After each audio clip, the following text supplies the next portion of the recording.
Hey, Corky here, Hamilton, Alabama on a Saturday morning. It's not as hot as it's been. This is a hot place, though. Living in Northwest Alabama is like living at the beach without the beach. And so I'm here. I had to run up to Russellville, Alabama a while ago and, and get fingerprinted for my teaching job. And so I've been on these websites a lot, filling out forms and things. And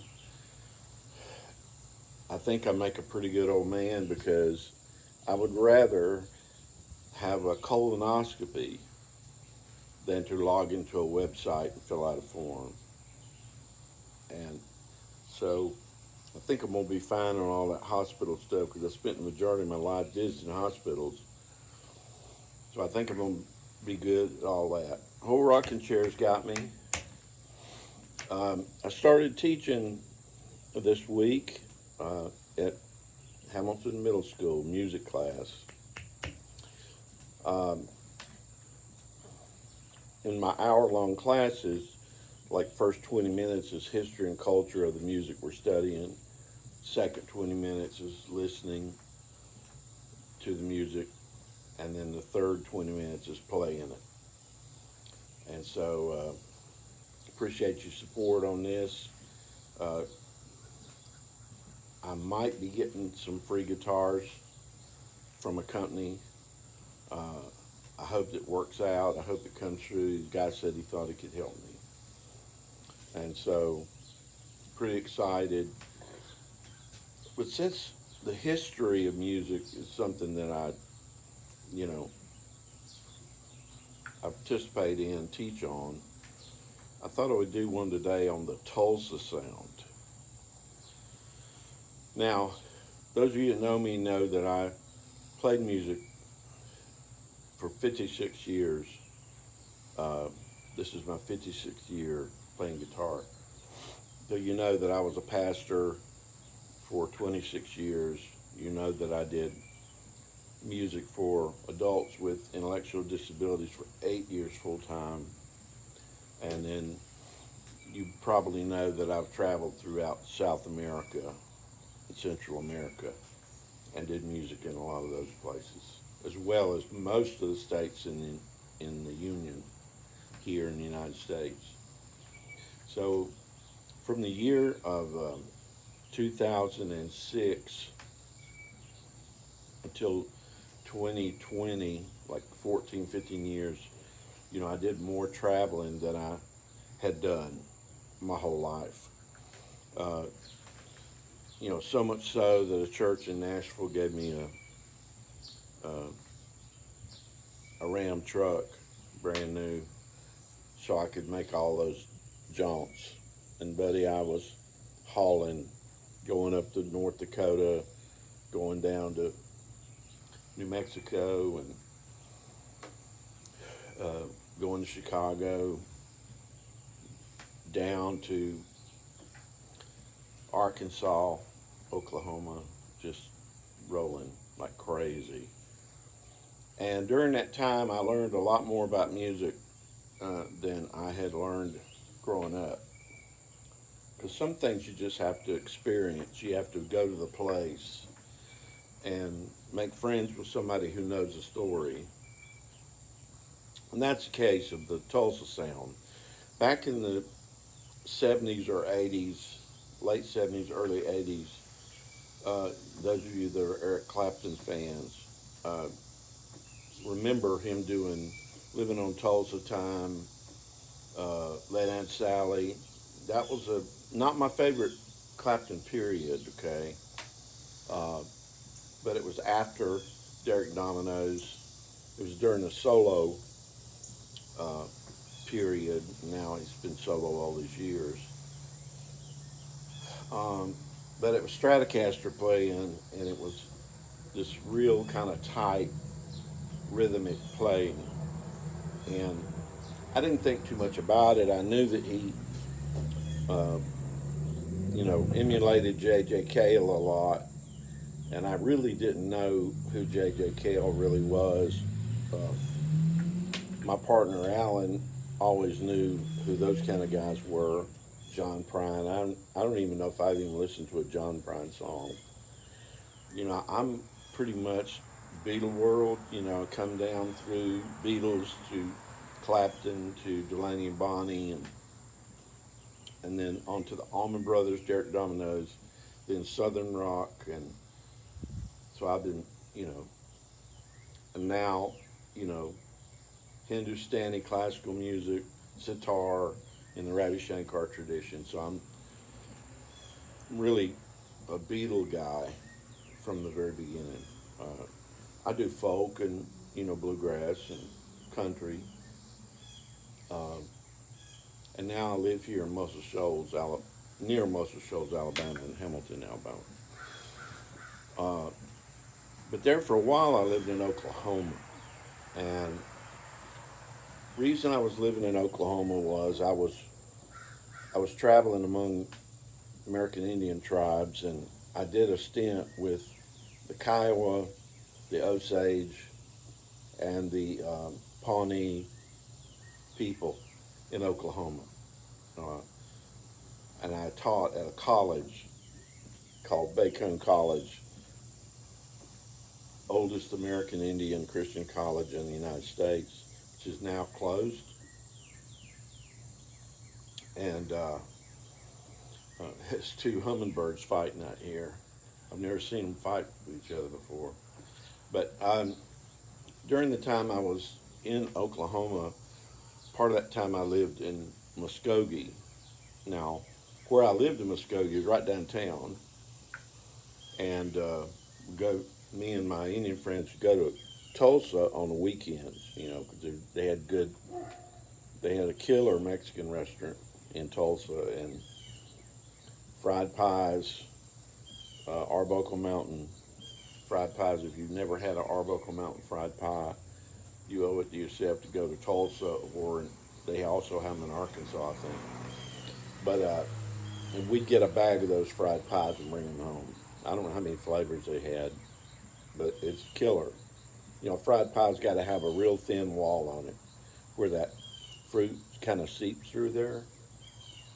But anyway, so going to Tulsa and spending time in Tulsa, which I had never done, and then living in Muskogee, and where I lived in Muskogee downtown, I was like right next door to the auditorium where Merle Haggard recorded that iconic song "Okie from Muskogee" live, right there. I was just like 2 blocks from the auditorium where he recorded that, and just about another block or behind that was a train depot, and that's where the Oklahoma Music Hall of Fame Museum is. I made friends with the curator there, and he told me a lot. He explained to me about the Tulsa Sound. And he told me a story, and that story kind of describes the Tulsa Sound. And it goes like this. Back when Jerry Lee Lewis was touring at his peak, he was like Chuck Berry. He would not travel with a band. He would use a pickup band in the city where he would go. He'd probably fly in or drive in, right in with just a briefcase, Chuck Berry, a guitar case, and, a briefcase. And Jerry Lee, of course, the piano would already be there. So Jerry Lee would just show up in town, and there would need to be a pickup band already rehearsed that knew his music. And he may practice with them or he may not rehearse with them, but they had to be ready to play with him the night of the concert. And there's some real horror stories about Chuck Berry, because these pickup bands had to learn the songs off record because there was no streaming, no internet, no real time stuff, and those turntables varied in speed that you played these records on. And Keith Richards, for one, did the Rolling Stones were a pickup band for Chuck Berry in a movie, and they learned all the songs, I think, half a step too short, too high, and Chuck Berry ends up cussing out Keith Richards. This is great. It's in the movie. I think it's called All Hail Rock and Roll. Um, but anyway, Jerry Lee Lewis came to Tulsa, and this might have been the late 50s or very early 60s. And the pickup band that was waiting for him there was David Gates from Bread. Of course, he was just a teenager at this time. Leon Russell, I believe Jim Gordon, maybe Jim Keltner. He's a Tulsa guy. And then Carl Radel on bass. Okay. So right now, when I drop those names, those of you that are Clapton fans know that that's basically Derek Domino's and Delaney and Bonnie's band. Okay. And these guys are all Oklahoma musicians. And as I say, I'm not sure whether it was Jim Keltner or Jim Gordon, but could have been either one of them. But they were ready. When Jerry Lee Lewis comes in, the curator told me that Jerry Lee said, I don't want a bunch of kids playing for me. And the promoter said, well, just try it one night with these fellas. I know they're young, but try it with them for one night, and if you like them, you can keep them. If not, we'll get somebody else. So Jerry Lee Lewis liked them, and then he took them on tour with him, and that was the beginning of the careers of Leon Russell, who would go on to, work with Joe Cocker and Mad Dog Zingerman, Delaney Bonnie, Carl Radel on bass, Derek Domino's, Delaney Bonnie, Eric Clapton,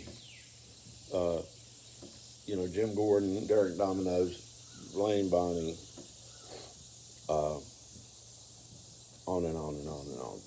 Okay, so these musicians were Oklahoma musicians. Now there are many other Tulsa artists that we could talk about.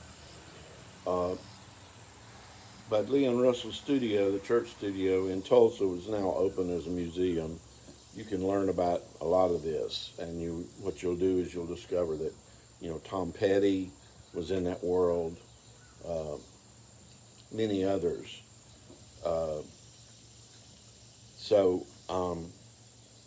But anyway, so this curator at the Oklahoma Music Hall of Fame I became friends with, so he called me one day and he invited me. He said, Mike Brewer is going to be inducted in the Oklahoma Music Hall of Fame this Friday night. I want you to come to the dinner, and I want you to the reception, and I want you to come. You be my guest. So it was a real honor. So I got to go. Now Mike Brewer, you might remember the duo from the 60s, Brewer and Shipley. Their hit was One Toke Over the Line, Sweet Jesus, One Toke Over the Line, sitting downtown in a railway station, One Toke Over the Line. So Shipley had already passed away, but Mike Brewer was inducted in the Hall of Fame, and I was there for the induction ceremony, and it was really cool.